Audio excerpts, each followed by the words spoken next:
If you're walking down the street and you see $100, there's nobody else around, and you pick it up, you probably would consider that to be a good day. You probably would. And depending on who you are, you might not necessarily think twice about why it is that you've been so lucky or fortunate. But on the flip side of that is someone for sure has lost that $100 bill or doesn't have it anymore. And so, despite whoever you might imagine that being, it's probably not that great of a day. And depending on who it is, it could be an even worse day than it would be for maybe someone else. I think about those types of things this week, mostly because I was talking to my mom about the fact that sometimes when it comes to the critical thinking, the taking the next step, sometimes I think it's not in the manual, it's not in a set of rule books, and someone hasn't told us, sometimes people just don't really necessarily know how to, or maybe even lack the courage to make that next step.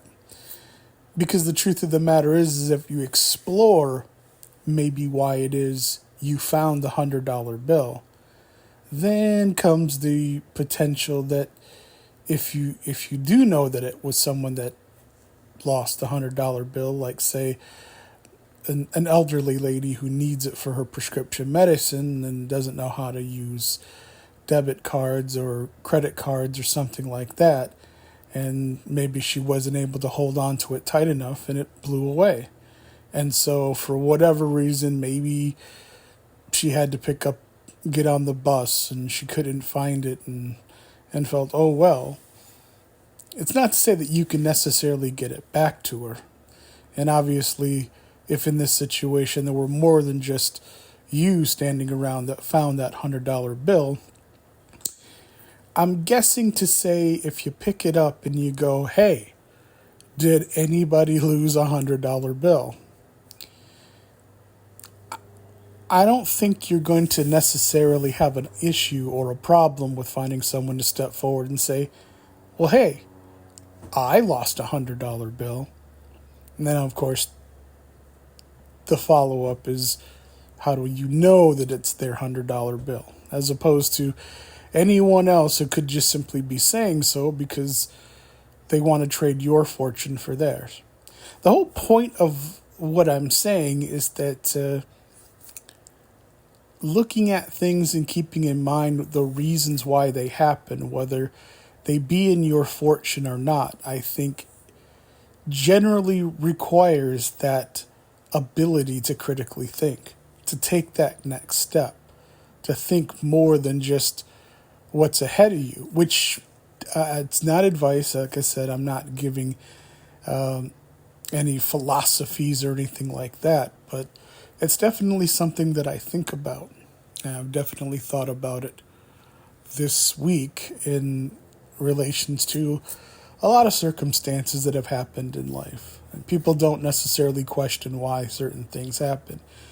And for the most part, I think most things you probably don't, but I'm not sure it's necessarily the greatest idea to not at least be in the practice of asking questions why. Like if you call for an issue when it comes to customer service, I mean, they don't necessarily know what the issue is when you initially call. And of course, whatever they're going to do in terms of a follow-up can greatly vary depending on whatever your circumstance is. And for me, I think my frustration typically comes from whenever I call about an issue, especially now more than in the past, because, it's not of the us versus them type of a point that I'm making. It's just, it is something that I've noticed as I've gotten older. And there could be many different reasons for that. But when it comes to a bottom line or saving money, I think that has a big impact on the customer service we get, or the customer service that we don't get, or the experiences that we have with other people. So these are some things that I'm definitely thinking about today. And in the timestamp, today is the 15th of November, and it is 2:23 p.m. Pacific Standard Time. And this is vlog, I believe, in number 16. So those are the things that I'm thinking about, and maybe I should do the timestamp in the beginning of these. That might actually be a little bit more helpful.